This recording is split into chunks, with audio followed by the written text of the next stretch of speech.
100 preguntas y respuestas para comprender el conflicto colombiano es un espacio para divulgar el conocimiento histórico y promover el sano debate. Orientan este programa los profesores Mauricio Albeiro Montoya y Wilmer Zuleta. ¿Qué puedo hacer por mi pueblo? Aquí ya no existe paz, aquí ya no hay libertad, aquí ya no pasa un día sin algo que lamentar. La primera campaña militar realizada por los liberales durante la Guerra de los 1000 días en la costa atlántica fue bajo el mando del general Rafael Uribe, quien tenía alrededor de 500 soldados en la zona del Golfo de Morrosquillo. El ejército conservador envió al general Pedronel Ospina, quien había sido condiscípulo, amigo de la adolescencia y había estudiado con Rafael Uribe, para que o lo lograra convencer de entregar las armas o militarmente lo derrotara. Ni una ni otra cosa pudo lograr el gobierno, y esto se canta en este poema. Como en un juego de niños, se enfadó Ospina cuando llegó a Corozal y encontró, además de hospitales, escuelas y carreteras, una bellísima carta escrita por la pluma de su condiscípulo de antaño. Se enfadó mucho Ospina, y como en un juego de niños persiguió por media costa al gran hombre con fuerzas infinitamente superiores. Sampués, Chinú, Ciénaga de Oro lo vieron pasar fatigado detrás de aquellos pocos soldados aplomados. Se enfadó demasiado Ospina cuando no bastaron sus 5000 pelagatos, ni los otros tantos tontos de Burgos Rubio, los de Torralbo, ni los guerrilleros de Pacho Negro Jaramillo, ni la flota de guerra por el río para atrapar en Lorica a esa cuadrilla de barbados. Se enfrentaron unos a otros creyendo combatir a los malos, y como en un juego de niños, se enfadó tanto Pedronel Ospina cuando supo que su condiscípulo escapaba de su dominio, entre malezas y cañadas, huyendo así de los buenos. Sean todos nuevamente bienvenidos a su programa radial 100 preguntas y respuestas para comprender el conflicto colombiano.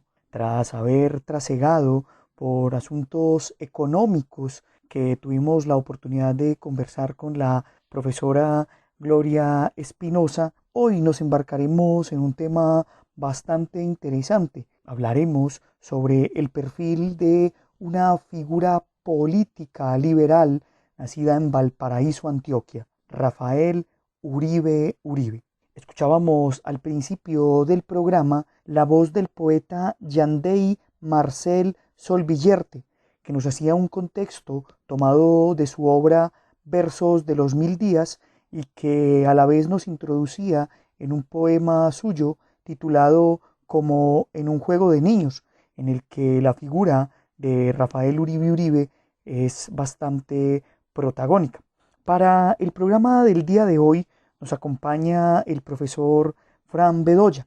El profesor Bedoya es historiador y un gran conocedor del pensamiento de Rafael Uribe. Agradecemos al profesor Bedoya, quien ya nos había acompañado en programas anteriores y con el que hoy seguramente tendremos una conversación bastante interesante sobre esta figura política que transita entre el siglo XIX y el siglo XX y que marca no solo la historia del liberalismo, sino también la historia de la política nacional. Vamos a entrar entonces en materia y en primera instancia, profe, quisiera que nos contara un poco sobre esos orígenes sociales e intelectuales de una figura como Rafael Uribe.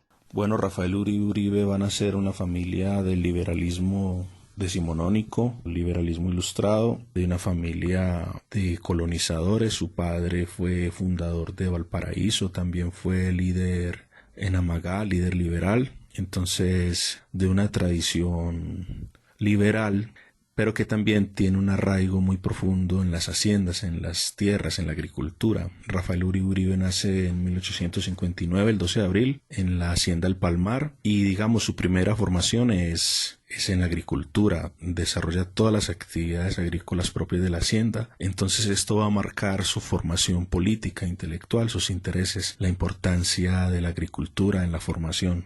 Luego él muy temprano va a ir a Medellín y va a estudiar en las escuelas de Medellín, y en 1871 entra al Colegio del Estado, que es lo que hoy es la Universidad de Antioquia. En ese entonces estaba dirigido por Pedro Justo Berrío. Después vienen las guerras, empiezan, como se sabe, el siglo XIX, finales del siglo XIX hay bastantes guerras. Entonces Rafael Uribe empieza a participar en ellas y sus estudios se ven interrumpidos temporalmente. Pero en 1880 él termina en el Colegio Mayor del Rosario Derecho, becado por el Estado. Rafael Uribe se destacó por su gran inteligencia, por sus buenos resultados académicos, y se puede decir que era un intelectual bastante integral, dado que no solo sabía del derecho, sino que también empezó a cultivar las ciencias, y va a tener también una formación militar que luego le va a servir. Entonces es sabido que Rafael Uribe tenía todas las componentes de una educación que cumplía todos los propósitos de un líder de esa época, en lo militar, en la ingeniería y en el derecho. Un hombre joven y con bastantes capacidades intelectuales. Profesor Bedoya, hablemos un poco de esa vida militar de Rafael Uribe. Sí, como decía él, antes de terminar sus estudios estuvo en una primera guerra, que es una de las guerras religiosas entre conservadores y liberales. Él entra al ejército radical como ayudante de coronel bajo el gobierno liberal de Aquileo Parra, en un sitio conocido como Los Chancos, que esto es entre Tuluá y Buga. Es herido en un pie, pero algo menor. Esa guerra la ganan los liberales y Uribe regresa a terminar pues su carrera de derecho. Pero en el año 82 comienza un proceso de radicalismo de algunos liberales que estaban en desacuerdo con Rafael Núñez. Rafael Núñez era de origen liberal, pero empieza a gobernar con políticas conservadoras y con conservadores. Entonces empieza una crispación y comienza una nueva guerra en el año 85. Ya allí Rafael Uribe es coronel y va a liderar un ejército que se llama la Legión de Honor. Ellos pierden y está prisionero unos 10 meses. Durante ese encierro va a escribir una de sus obras sobre el lenguaje, lo cual demuestra pues su talante. Luego sale de ese presidio y comienza Uribe otra vez en la guerra de 1895, que va a ser contra las tropas de Rafael Reyes, conservador, y lamentablemente esta guerra también la va a perder los liberales. Rafael Uribe es perseguido y finalmente termina también un tiempo en Cartagena. Pero digamos, todo este periodo, desde el 85 al 95, son sus primeras intervenciones militares, pero en realidad su mayor experiencia va a ser en la guerra posterior de los 1010. Profe, ¿cuál era la posición de una figura como Rafael Uribe frente a una figura como Rafael Núñez, pero a su vez frente a lo que fue la Constitución de 1886? Esencialmente Rafael Uribe fue muy crítico con Núñez porque le reclamaba su incoherencia, como en el pasado profesaba unas ideas liberales y luego en la práctica va a promulgar y va a ejecutar las políticas conservadoras. Entonces Rafael Uribe era bastante severo en esas críticas y escribió y atacó la Constitución del 86, dado que esa Carta Magna le daba mayor predilección a la ley, o sea, al abuso de la autoridad. Desconfiaba en cómo se iba a aplicar esos poderes, sabiendo todo el contexto de guerras que había. Entonces esencialmente la Constitución del 86 iba a permitir a los conservadores cometer muchos atropellos. Era una constitución más legalista que de garantías de derechos. Critica el reclutamiento que se está haciendo para el ejército y también critica que tras esta constitución está el compadrazgo, el contratismo, la corrupción, y que esa paz que se esgrimía bajo una supuesta unidad no era unidad. Y efectivamente luego se va a comprobar que no había en esa supuesta unidad nacional de la regeneración. Lo que había era una unidad de intereses oligárquicos, de unos intereses de la élite liberal y conservadora. Entonces esa constitución no lograba, según Rafael Uribe, crear un escenario propicio para la paz, y efectivamente luego vendrá la guerra. No podemos dejar de hablar aquí de lo que fue Rafael Uribe como periodista. ¿Qué podemos decir de esa faceta de Uribe? Otto Morales Benítez, en un artículo que tituló El pensador Rafael Uribe Uribe, nos trae un recuento detallado de la participación de Rafael Uribe Uribe como periodista. Fue redactor de La Consigna en 1882, al lado de don Fidel Cano. En el 84 dirige El Trabajo, en el 86 La Disciplina y El Autonomista. En 1911 fundó El Liberal, también colaboró con El Republicano, El Relator y El Nuevo Tiempo. Esencialmente estos trabajos periodísticos de Rafael Uribe Uribe tienen un carácter de denuncia social. Su talante, su énfasis, sus editoriales tienen que ver siempre con develar los problemas sociales que están afectando a la nación en medio de las guerras, descubrir los problemas cotidianos, y siempre va a ser ese el carácter social lo que va a impregnar toda esta obra periodística que aún es muy desconocida. Bueno, y tal vez llega un momento culmen e importante en la vida de Rafael Uribe Uribe, que es su participación en la Guerra de los 1000 días. Como es bastante conocido por todos los colombianos, la Guerra de los 1000 días fue la última contienda, guerra civil de Colombia a finales del siglo XIX, una guerra que duró 3 años, del año 1899 al 1902. Allí Rafael Uribe Uribe tiene una participación más protagónica. Es ascendido a general, se recuerdan sus batallas en Peralonso, en Palo Negro. Pero como se conoce, esta guerra la van a perder los liberales, los conservadores se van a imponer y más adelante van a consolidar su poder en la hegemonía conservadora. Rafael Uribe Uribe ya sabía que esta paz que se estaba firmando, que se firmó en la hacienda Neerlandia en 1902, era escéptico porque esta paz no solucionaba el conflicto en sí y los problemas sociales en Colombia seguían pendientes. Hay un testimonio que dejó Rafael Uribe Uribe sobre su participación en la guerra y quisiera leerlo en un breve párrafo. Él se menciona a sí mismo en tercera persona, dice allí, abro comillas: «Baste saber que el general Uribe no suscribió el pacto sin previa consulta con los jefes y oficiales del ejército y cuando el voto unánime de todos lo autorizó para ello. Los jefes de Bolívar se habían sometido sin vacilar a las obligaciones del convenio y eso ha venido a echarle el sello de la aprobación militar. El general Uribe cumplió con su deber militar hasta el fin. Cuando no pudo más, salvó la honra del ejército y la del partido. Los líricos que piensan debió aguardar el desarrollo de los sucesos de Panamá y los suspicaces que malician que si el general Uribe pactó fue para agravar deliberadamente la situación del general Herrera, yerran doblemente. Los unos porque no saben que el problema que se presentaba en Río Frío era de los que no daban espera, y deben ser resueltos más que en días en horas. Los otros porque suponen al general Uribe capaz de una acción incomprensible con su rectitud de carácter». Cierro comillas. Entonces él se suscribió al acuerdo de los liberales y creyeron en esta paz y terminaron una guerra bastante sangrienta y comienza otro capítulo, otro nuevo siglo en Colombia y otra nueva etapa en el general Uribe Uribe. Un tema que siempre es importante referir es la relación que tuvo Rafael Uribe Uribe con figuras como Benjamín Herrera. La relación entre Benjamín Herrera y Uribe pues estuvo tensa en la guerra porque los dos fueron unos líderes indiscutibles, liberales de mucha convicción y quizá de temperamento, un gran estratega Benjamín Herrera y estaba en un puesto superior y digamos Rafael Uribe Uribe tenía ya cierto prestigio y digamos era, ¿cómo decirlo ahora?, un poco más popular.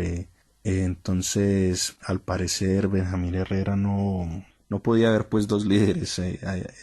Creo que en realidad no habría problemas muy fuertes. Rafael Uribe igualmente un hombre disciplinado y no es que estuviera en desacuerdo con Benjamín Herrera, sino que fue digamos algo subjetivo y personal. Y Eduardo Rodríguez Piñeres consignó un retrato del general Herrera que lo nombraba como orgulloso y dominador, un genio militar pero que era bastante difícil. Entonces creo que esa relación no fue de diferencias ideológicas sino algo subjetivo. Usted está escuchando 100 preguntas y respuestas para comprender el conflicto colombiano. Profe, hablemos un poco de esa faceta de Rafael Uribe Uribe como diplomático. Otra faceta importante de Rafael Uribe Uribe es su vida como diplomático y sus visitas a Centroamérica, Suramérica y toda la obra periodística y de opinión sobre temas del continente. Pero en especial me parece importante recordar la cita donde él se refirió a la pérdida de Panamá, territorio que fue concedido por los conservadores a los Estados Unidos.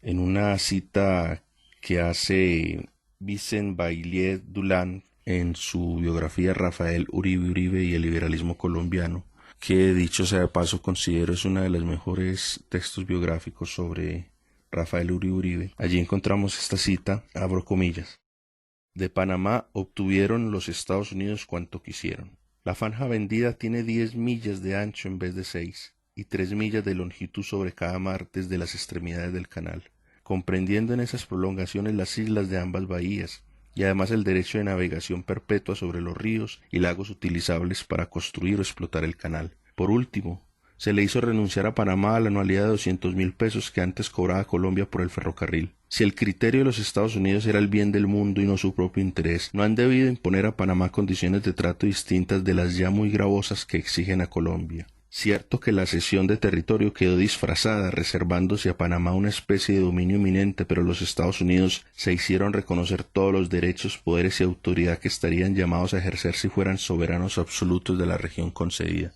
y eso con entera exclusión de la soberanía de la República de Panamá. Fácil es descubrir en esta fraseología el hecho real de la anexión. Por eso, en las geografías y atlas norteamericanos recientes figuran sin más disimulo la zona del canal entre los territorios de los Estados Unidos. Profesor Bedoya, cuéntenos un poco sobre qué podemos decir, cuál es el legado parlamentario de Rafael Uribe Uribe. Rafael Uribe Uribe fue un gran orador y como parlamentario se destacó por unos discursos impecables y siempre, como lo mencionaba antes, todas sus preocupaciones eran por el talante, por la problemática social que vivía el país, de una sociedad atrasada donde solo una oligarquía estaba sacando provecho de la unión nacional que llamaban los conservadores, de ese proyecto de regeneración que lo que estaba era consolidando un proyecto político reaccionario en el país. Entonces hay unos discursos parlamentarios geniales, unos artículos, unos escritos, el más conocido, el cómo el liberalismo político no es pecado, estudios sobre el café, orígenes del poder municipal, derechos del consumo, y en sus últimos días estaba trabajando bastante en políticas laborales, de tal manera que este proceso parlamentario de Rafael Uribe era en verdad su esfuerzo, la tarea de concretar un socialismo liberal, hacer unas reformas sociales que estaban por cumplirse en el país. E incluso hay muchos estudiosos del que valoran más su ser político que militar. Mencionan que militarmente no era tan heroico, aunque otros autores hablan que sí era intrépido. Pero finalmente como orador creo que se destacó más y es muy lamentable que todavía en Colombia se desconozca su labor parlamentaria y todos sus discursos. Bueno, no podemos dejar de mencionar acá también lo que sería su producción intelectual. ¿Qué nos puede contar? ¿Algún texto importante o alguna referencia que sea de vital importancia mencionar en torno a la producción intelectual de Uribe Uribe? Uno de los textos más citados o nombrados de Rafael Uribe Uribe es un folleto que escribió en el año 1912 de cómo el liberalismo político colombiano no es pecado. Este folleto fue editado por el Partido Liberal, distribuido gratuitamente. Afortunadamente hoy día el Banco de la República en su biblioteca virtual hace una publicación de este texto. Este texto fue distribuido, es una edición dispuesta, dice, por el cuerpo de consejeros de la Dirección Nacional del Partido Liberal para su distribución gratuita. Es un bello texto, es un gran tesoro esta edición, que no solo está digitalizada sino que está escaneada, entonces nos permite encontrar allí este texto. No lo voy a leer completo, es muy largo, pero solo el inicio ya nos da una idea del talante de lo que sigue. Dice Rafael Uribe Uribe, de cómo el liberalismo político colombiano no es pecado. El tema. La enunciación del tema que habrá de ser materia de este trabajo podría hacer sonreír en otro país que no fuese Colombia. Pero aquí sabemos que no se trata de una disertación teórica, sino de la cosa más seria del mundo, directamente conexionada con la vida real, inquieta, dolorosa y miserable, que se hace llevar a una gran parte de la población de nuestro país.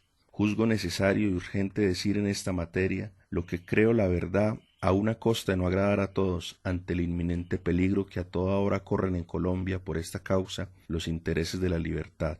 Mi punto de vista, mi preocupación constante, que no me permite una hora de descanso y tregua, es la suerte de los liberales de las aldeas y de los campos. Los de las ciudades o no son objeto de opresión política religiosa porque los fautores de ella no se atreven a ejercerla, a lo menos brutalmente, en estos centros que por más poblados tienen más luces y medios de defensa, o si tal osan encuentran organizada la resistencia. Pero sobre los aldeanos y campesinos ignorantes e inocentes pesa aquí una tiranía que sólo tuvo igual en la Edad Media europea, ir en auxilio de esos nuestros desventurados compatriotas, para que tengan un respiro y para llevar sus almas aterrorizadas a un soplo refrescante y vivificador, es mi principal propósito. Al liberalismo se le acusó de que, so pretexto de libertad, perturbó la tranquilidad de las conciencias, pero yo digo que nada fue ello comparado con la agitación y tortura que se las ha hecho padecer en estos 25 años, con fines de reacción y restricción extremados hasta lo indecible en estos últimos tiempos. Cierro comillas. Invito a los oyentes a que busquen este texto, lo lean completo. Allí lo que se está mostrando es la exclusión política y la violencia política que ya se empezaba a generar en los campos colombianos y que después culminaría en lo que tristemente conocemos como la violencia en Colombia, la exclusión política del otro y el asesinato del que piensa distinto, en este caso a principios del siglo XIX, al liberalismo social que defendía, promulgaba Rafael Uribe Uribe. Existe un matiz de la vida de Rafael Uribe Uribe que tiene que ver con esos orígenes de ideas tan importantes en Colombia como lo fue el socialismo liberal. ¿Qué podemos decir de estas concepciones que tenía Uribe Uribe?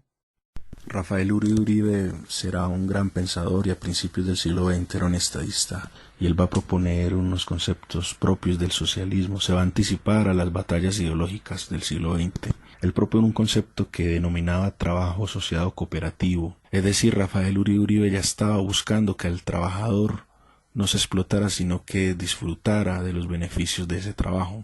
Hay un artículo que se publicó en el Diario Liberal en 1911. Me voy a permitir leerle a los oyentes un pequeño párrafo donde él explica este concepto. Dice Rafael Uribe Uribe, abro comillas: creemos que la intangibilidad de la propiedad es uno de los principios tutelares de la civilización, pues que constituye el amparo de la vida de la familia y es como la coraza de la libertad personal, garantía de la independencia y fuente de energía humana. Pero creemos también que si el salario moderno señala un evidente progreso sobre la esclavitud antigua, quizá no es el último peldaño de la evolución, porque en lugar de la producción de tipo monárquico y paternal, vendrá un día la de tipo cooperativo, más eficaz y justa, por cuanto entrega a los obreros mismos, esto es, a los que ejecutan el trabajo y crean el producto, la parte proporcional que les corresponde. Cierro comillas. Finalmente, profe, pues hablemos un poco de la tragedia del asesinato de Rafael Uribe Uribe aquel 15 de octubre de 1914. Es esta una tragedia, otra herida trágica de Colombia. Un asesinato que no se logró resolver quién fue, no se logró saber quién fue el autor intelectual. El 15 de octubre de 1914, Rafael Uribe Uribe iba por la Plaza de Bolívar hacia el Capitolio. Llevaba bajo su brazo un proyecto para los trabajadores y dos hombres con hachas lo golpearon y lo asesinaron. Nunca se supo quién fueron los autores intelectuales. Es uno de los crímenes, junto como con el de Gaitán o el de Sucre, más dolorosos de la patria, como uno de los hijos más importantes de la nación colombiana. Rafael Uribe Uribe es asesinado de esta manera. Se ha escrito mucha literatura al respecto, pero este es uno de los crímenes que lamentablemente sabemos que fuerzas políticas están detrás de este tipo de magnicidios. Y así como con Gaitán no se sabe aún quiénes fueron los autores intelectuales. Valga la pena en todo momento recordar la memoria de Rafael Uribe Uribe porque es uno de los más grandes hombres que ha tenido Colombia. Y su asesinato siempre será una tragedia que todavía es una herida que está abierta. Los días 15 y 16 de diciembre de 1899, durante la Guerra de los 1000 días, el ejército liberal liderado por los generales Benjamín Herrera y Rafael Uribe Uribe se encuentra cercado en la ciudad de Cúcuta. por cerca de 10.000 soldados conservadores bajo el mando del general Vicente Villamizar. Los liberales habían sido derrotados tanto en Bucaramanga como en Piedecuesta, y una derrota más sería el fin de la revolución. La dirigencia decide evadir el cerco, escapándose por las márgenes de los ríos Zulia y Peralonso. Cuando se encuentran para cruzar un puente colgante de 16 metros de largo sobre las aguas del río Peralonso, hallan que cerca de 1.500 soldados conservadores ya están atrincherados del otro lado del puente. Benjamín Herrera es herido de un tiro de fusil en una pierna, y es ahí cuando el general Rafael Uribe Uribe decide cruzar el puente con 11 de sus hombres, lo que se convierte en una acción memorable y la primera victoria para el liberalismo. El héroe de Peralonso. O este antioqueño quiere meternos un cañazo, o vamos a presenciar el acto más solemne de la batalla. Justo L. Durán. El sol en el cenit, la vida es breve. Hace 2 días que los cañones vomitan plomo en las márgenes del río. Por todas partes, en cantidad avasallante, los enemigos se acercan, no cesa el fuego. Herrera fue herido en un muslo. Hasta su lecho llega el caudillo antioqueño. No hay otra salida, ya lo tiene decidido. Herrera asiente viéndolo todo perdido. Rafael Uribe Uribe se recuesta y duerme. Vence a la muerte muriendo en el sueño. A las 4 de aquella tarde memorable, pregunta a sus soldados quiénes serán los valientes que cruzarán con él el puente. 1 docena suman frente a miles sedientos, y sin pérdida de tiempo, los temerarios húsares bajan de sus caballos y atraviesan el puente otrora inexpugnable y feroz. Hermosa victoria roja el país celebra. Desde ese momento en adelante, Uribe Uribe será recordado por su desquiciado asalto. Desde ese momento en adelante, el héroe acometería otros más ilógicos cañazos. Escuchábamos nuevamente la voz del poeta Yandey Marcel Solvillerte, quien tras hacer un contexto de algunos de sus referentes de la obra Versos de los 1000 días, nos leía un poema titulado El héroe de Peralonso. Con esto entonces terminamos nuestro programa del día de hoy. Agradecemos la voz del poeta Yandey Marcel, al profesor Fran Bedoya por todos sus conocimientos, a la Universidad Nacional por este espacio que nos brinda, a Jorge Benjumea en el máster, y a todos ustedes los invitamos para que sigan escuchando su programa 100 preguntas y respuestas para comprender el conflicto colombiano. Hasta pronto.